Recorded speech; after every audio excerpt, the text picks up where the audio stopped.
Klik dulu tombol subscribe, jangan lupa nyalakan loncengnya supaya gak ketinggalan updatean selanjutnya.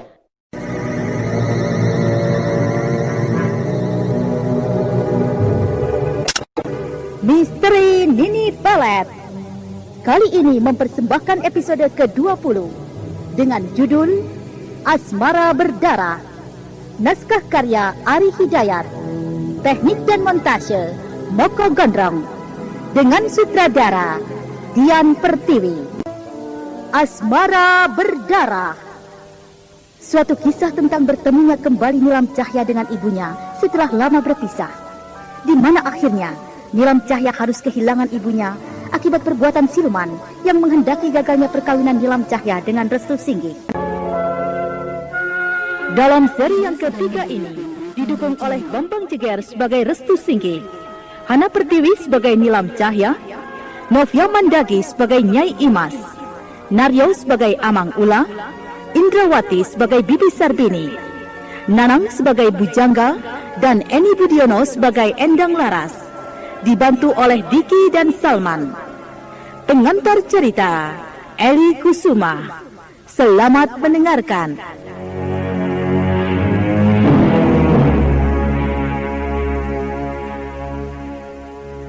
Restu Singgih terperanjat karena tiba-tiba Nilam Cahya pergi meninggalkannya. Restu Singgih mengejarnya. Akhirnya ia menemui Nilam Cahya tengah berdiri di bawah sebuah pohon. Wajah wanita itu nampak penuh dengan rasa kecewa. Aku menyesal sekali kembali ke kampung kelahiranku ini. Kalau akhirnya rencana yang sudah kita sepakati akan menjadi hancur. Apa maksudmu, Nilam? Aku tidak mengerti dengan sikapmu yang begitu kecewa kepadaku. Karena kau sudah mendengar cerita dari bibiku bahwa aku sudah dijodohkan dengan Bujangga, saudaraku sendiri, hingga kau bersikap ingin menjauhkan aku. Padahal kita akan segera melangsungkan perkawinan. Tapi kau sepertinya malah menganjurkan aku untuk menuruti keinginan keluargaku agar aku kawin saja dengan Bujangga. Kau keliru, Nilam. Pikiranmu dangkal. Aku tidak bermaksud menggagalkan rencana perkawinan kita. Sama sekali tidak. Tapi kau harus berpikir bijaksana. Jangan kau mementingkan diri kita sendiri. Kau tahu, kalau persoalan keluargamu sekarang sudah berubah, ibumu sedang menderita dalam kerangkeng. Apakah kita harus tetap mementingkan persoalan kita? Aku hanya tidak mau kehadiran kita menjadi persoalan baru bagi keluargamu, Nilam. Terutama sekali ibumu. Dia tidak boleh ditambah dengan beban pikiran lagi. Ibumu sudah banyak susah. Kita perlu memikirkan hal itu dengan sebijak-bijaksananya. Nilam Cahya tidak berani bicara lagi. Dia tahu kalau Restu Singgih sedang marah. Ia merasa menyesal atas sikapnya itu. Aku tidak merasa cemburu dengan masa lalumu dengan Bujangga.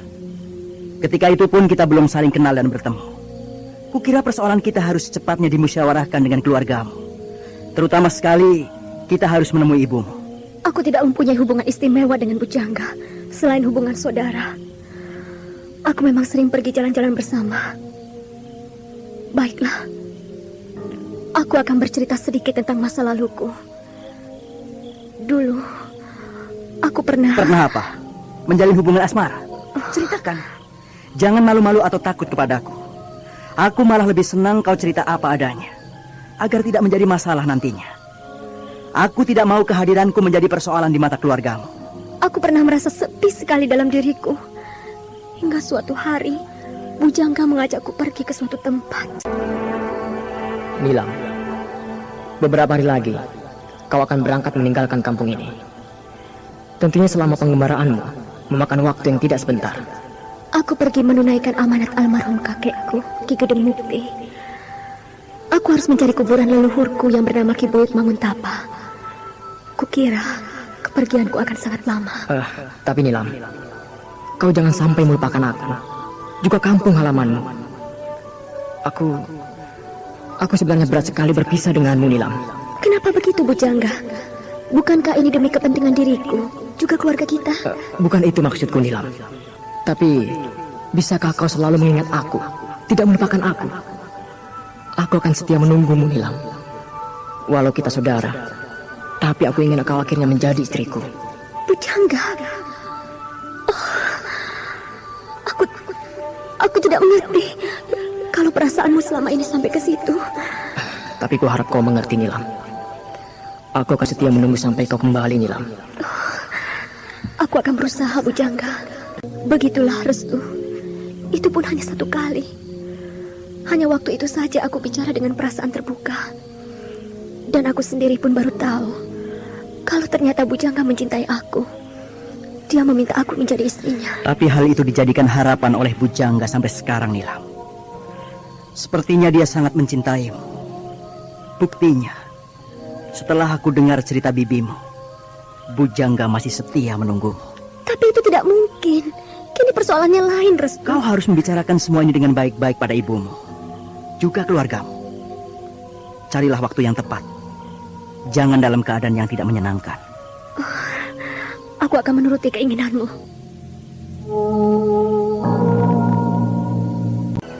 Keesokan harinya, sesuai dengan rencana, Bibi Sarbini mengajak Restu Singgih dan Nilam Cahya untuk melihat Endang Laras yang dikerangkeng di gubuk tua. Setelah mereka sarapan ala kadarnya, kemudian mereka naik ke atas kudanya masing-masing untuk pergi meninggalkan pondoknya.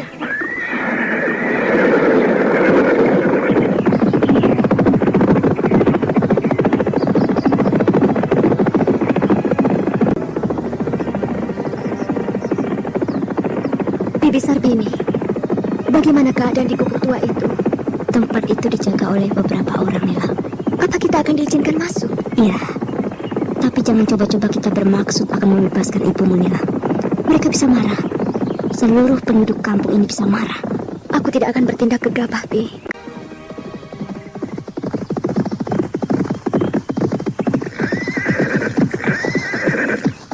Itukah gubuk tua yang Bibi maksudkan? Iya, Nilam. Di dalam gubuk itulah ibumu dikerangkeng.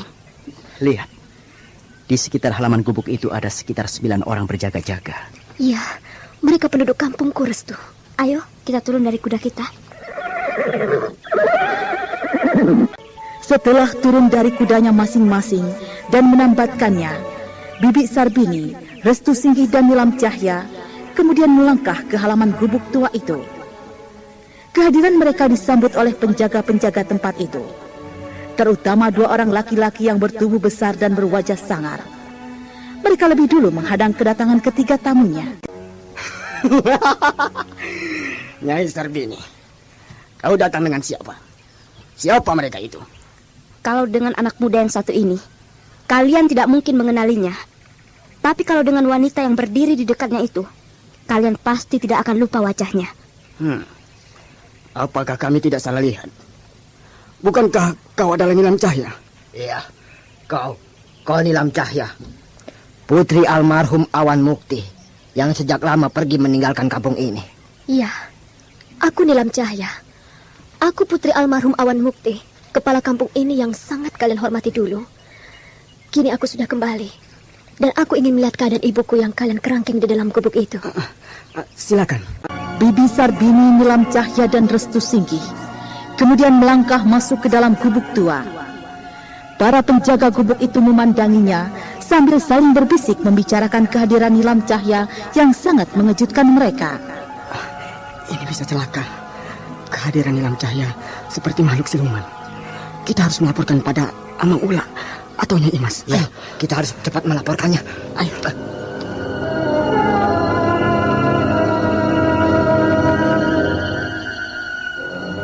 Dua orang laki-laki bertubuh besar dan berwajah sangar itu kemudian cepat-cepat pergi untuk melaporkan tentang kehadiran Nilam Cahya yang tiba-tiba setelah lama tiada berita.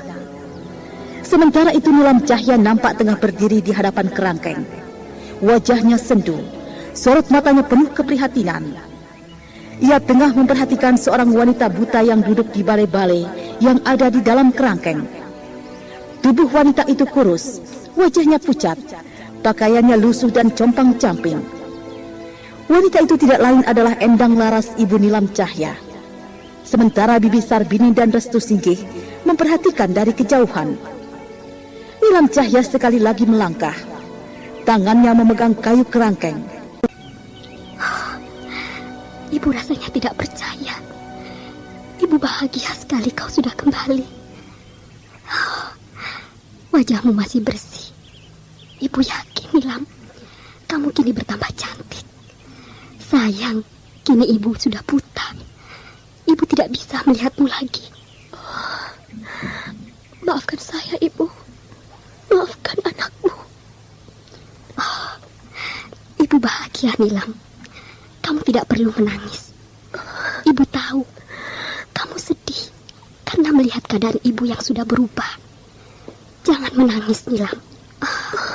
Ibu tahu kamu sedih karena melihat keadaan ibu yang sudah berubah. Jangan menangis, Nilam. Ibu tidak mau kau bersedih. Kenapa ibu malang sekali?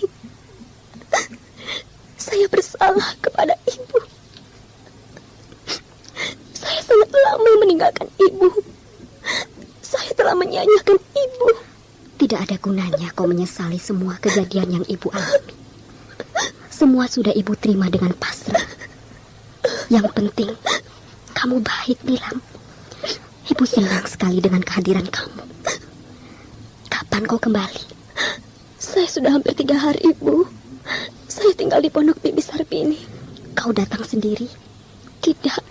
Dengan siapa, Nilam? Dengan aku, Kakak. Dengan kau, Sarbini? Iya.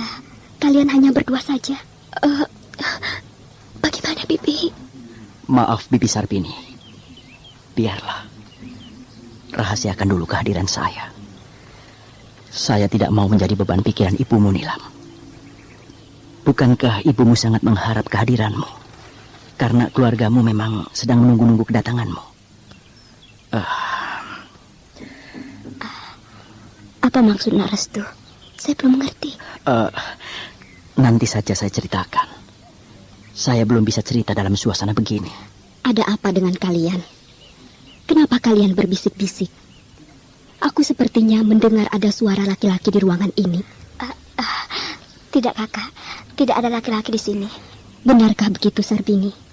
Tapi meski mataku buta, aku tidak bisa melihat siapa-siapa. Tapi telingaku mendengar suara laki-laki tadi. Bibi Sarbini dan Nilam Cahya saling berpandangan. Sementara Endang Laras seperti menunggu jawaban dari Bibi Sarbini. Nilam Cahya merasa tidak sanggup untuk berdusta pada ibunya. Memang sebenarnya lah, apa yang diduga Endang Laras itu benar. Kalau di tempat itu ada laki-laki, yaitu Restu Singkih.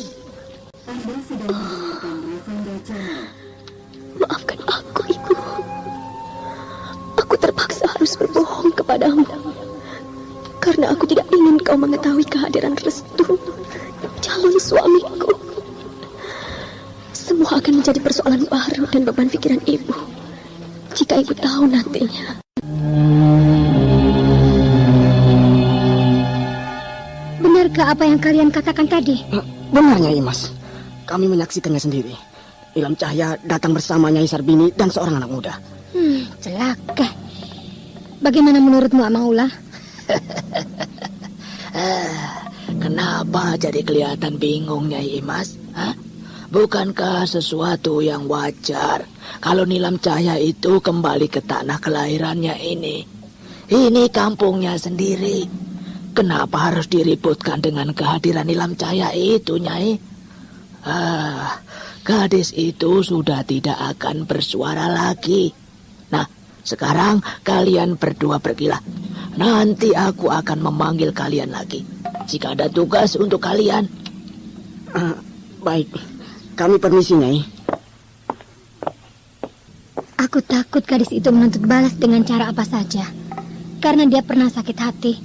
Pernah aku usir dari rumah ini. Nah, saya kira gadis itu tidak akan berani menuntut. Apalagi dia itu masih anakmu, walau anak tiri. Serahkan saja persoalan ini pada saya, Nyai. Aku percaya padamu. Uruslah semuanya denganmu. Nilam Cahya, Nilam Cahya.